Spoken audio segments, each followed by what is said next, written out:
ఈ మ్యాచ్ ఎంత ఇంట్రెస్టింగ్ ఉందంటే రేపు all 3 results are possible. Australia match గెలవచ్చు, ఇండియా కూడా గెలవచ్చు, డ్రా కూడా అవ్వచ్చు. అయితే actually Australia were 91 for 6. Siraj ఇంకా బూమ్రా ఇండియాని back in to the game తీసుకొని వచ్చేసారు. కానీ again thorn in the flesh లాగా ఆ లాస్ట్ వికెట్ పార్ట్నర్షిప్ ఇంకా కొనసాగుతుంది. 55 రన్స్ పార్ట్నర్షిప్.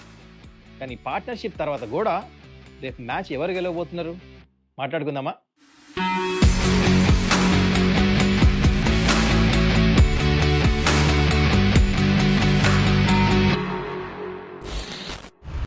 నమస్కారం, welcome to Suman's dugout.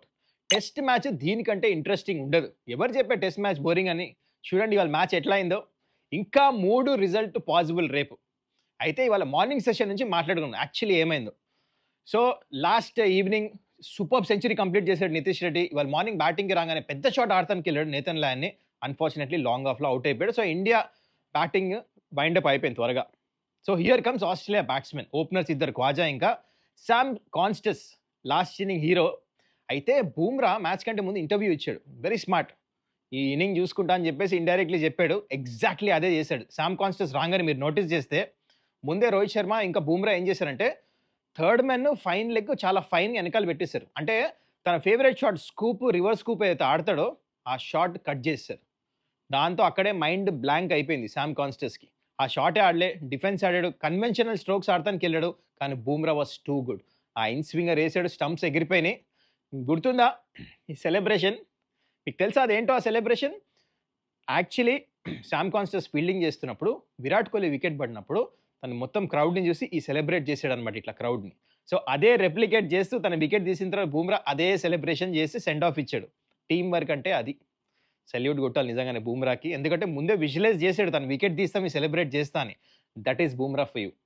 It was wonderful to see. దాని తర్వాత క్వాజా బ్యాటింగ్కి వచ్చాడు, కానీ అసలు బ్యాట్ తీసుకొచ్చాడా లేదా అనిపించింది నాకైతే. డిఫెన్స్ ఆడుతున్నాడు, బీట్ అవుతున్నాడు, డిఫెన్స్ ఆడుతున్నాడు, బీట్ అవుతున్నాడు. బూమ్రాకి ఆడిన బాల్స్ 90% బాల్స్ బీటాడు. బూమ్రాకే కాదు, ఆకాశ్దీప్కి కూడా.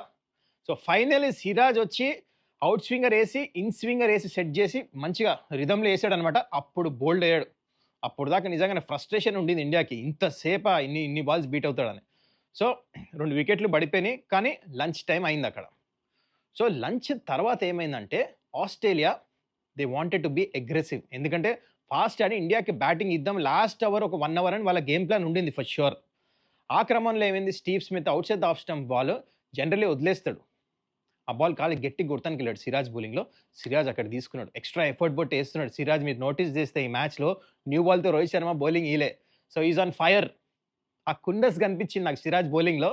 ఆ స్మిత్ వికెట్ తీయంగానే India back in to this game. అంటే స్లైట్లీ బిలీఫ్ వచ్చింది, క్యాన్ వి ఇంకా అంటే ఆస్ట్రేలియా టీం వికెట్స్ తీయచ్చా అని.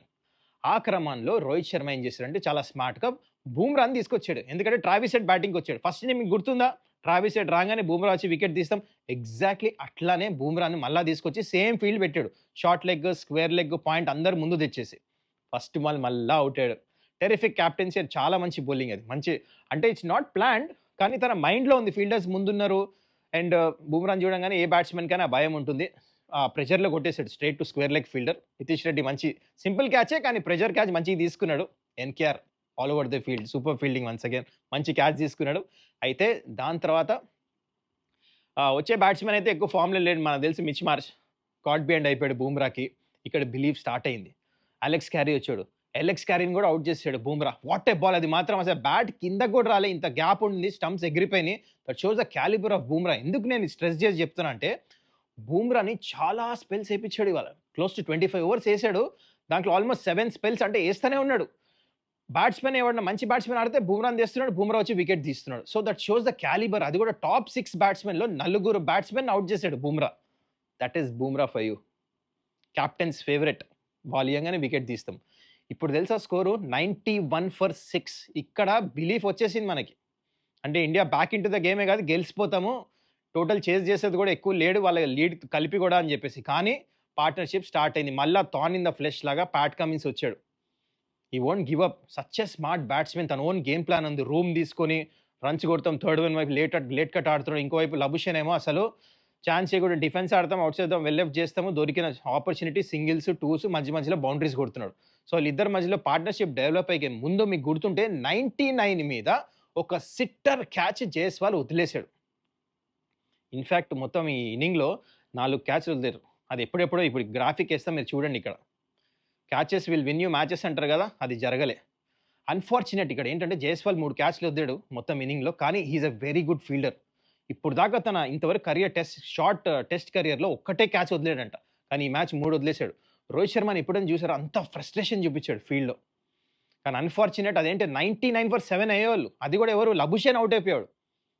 ఆ టైంలో సిట్టర్ క్యాచ్ వదిలిన తర్వాత స్లిప్‌లో ఐ థింక్ అక్కడ పార్ట్నర్‌షిప్ అయింది. అక్కడ 57 రన్స్ పార్ట్నర్‌షిప్ అయింది.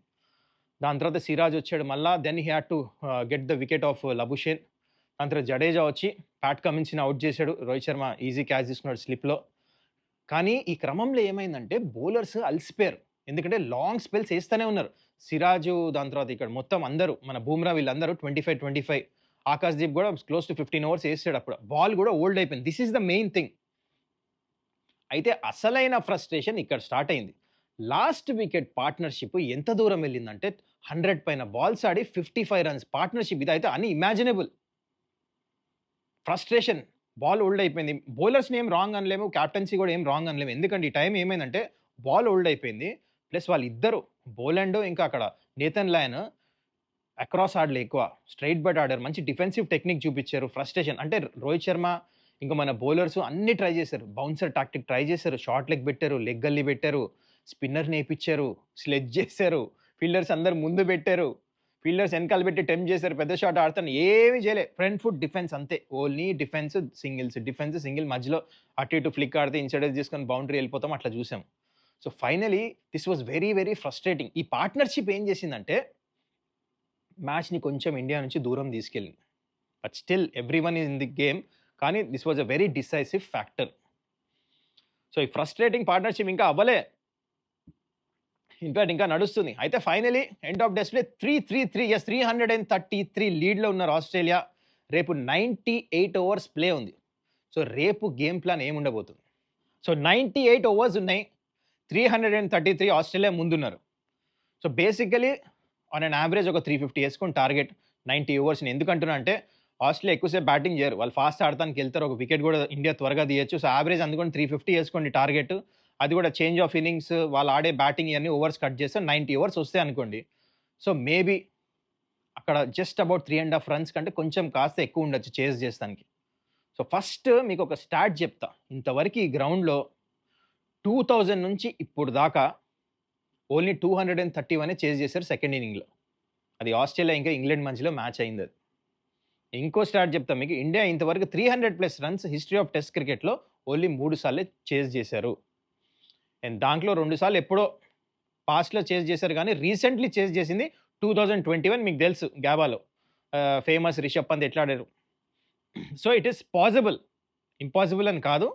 కానీ it's not going to be easy. That is what I am trying to tell you. So ఆస్ట్రేలియాకి ఛాన్స్ ఉంది. సో ఇండియాకి ఛాన్స్ ఉంది. కానీ ఇండియాకి ఎందుకు ఛాన్స్ ఉందో మీకు చెప్తా. Australia were 91 for 6. అక్కడి నుంచి 228 ఫర్ 9 అంటే మిగతా 4 వికెట్లు ఇన్ని ఓవర్లు ఇన్ని బాల్లు ఆడినప్పుడు ఇండియా బ్యాటర్స్ ఎందుకు ఆడలేరు? ఇక్కడే ఉంది గేమ్ ప్లాన్. ఒకవేళ న్యూ బాల్ మనం సీ ఆఫ్ చేసి వికెట్స్ పెట్టుకొని మన దగ్గర నెంబర్ 8, నెంబర్ 9 దాకా బ్యాటింగ్ ఉంది in fact. So definitely possible. T20 ఆడే సత్తా ఉంది. అందరు stroke makers down the order ఫామ్‌లో ఉన్నారు. విరాట్ కోహ్లీ ఆల్రెడీ 100 ఉంది. కేఎల్ రాహుల్ మంచి ఫామ్‌లో ఉన్నాడు. యశస్వి జైస్వాల్ లెఫ్ట్ హ్యాండర్ మంచి ఫామ్‌లో ఉన్నాడు. And you see Nitish Kumar Reddy అయితే గురించి చెప్పే అవసరం లేదు. వాషింగ్టన్ సుందర్ కింద యంగ్‌స్టర్స్ అందరూ మంచి ఫామ్‌లో ఉన్నారు కింద. సో డెఫినెట్‌లీ అప్లై చేసి న్యూ బాల్‌తో వికెట్స్ పడకుండా గేమ్ ప్లాన్‌తో వెళ్తే డెఫినెట్‌లీ ఈ మ్యాచ్ మనం గెలవచ్చు. Strongly feel. అండ్ ఇంకోవైపు డ్రా కూడా అవ్వచ్చు మ్యాచ్ ఇది. ఇందాక చెప్పినట్టు ఈ పిచ్‌లో ఎక్కువ హెల్ప్ లేదు బాల్ ఓల్డ్ అయిన తర్వాత. అరౌండ్ 40 ఓవర్స్ తర్వాత బౌలర్స్‌కి వికెట్ తీయడం చాలా కష్టం. మూవ్‌మెంట్ ఎక్కువ లేదు. సో మ్యాచ్ ఒకవేళ త్వరగా ఇండియా వికెట్స్ పడిపోతే దాని తర్వాత లోవర్ ఆర్డర్ బ్యాట్స్‌మెన్ డిఫెన్స్ ఆడితే కూడా అవుట్ చేస్తాం కష్టం ఆస్ట్రేలియాకి. సో డ్రా వైపు కూడా వెళ్ళొచ్చు. So all 3 results are possible. What a test match చూడండి. టెస్ట్ మ్యాచ్‌లో మజా ఇదే. లాస్ట్ డే కూడా ఇంకా చెప్పలేం మనం ఎవరు గెలుస్తారో. కానీ హై క్వాలిటీ టెస్ట్ క్రికెట్ చూస్తున్నాం. మరి మీ ప్రెడిక్షన్ చెప్పండి రేపు ఏం అవ్వబోతుందో? రేపు ఈ మ్యాచ్ ఎవరి వైపు వెళ్ళబోతుంది? అండ్ మోస్ట్ ఇంపార్టెంట్ ఒకవేళ ఇండియా ఈ మ్యాచ్ గెలవాలంటే ఎవరు కీ ప్లేయర్ అవ్వబోతున్నారు according to you? I want you to comment below. And that's it for today. నేను జస్ట్ స్మాల్ రిమైండర్ మీ అందరికీ, don't forget to subscribe. See yeah.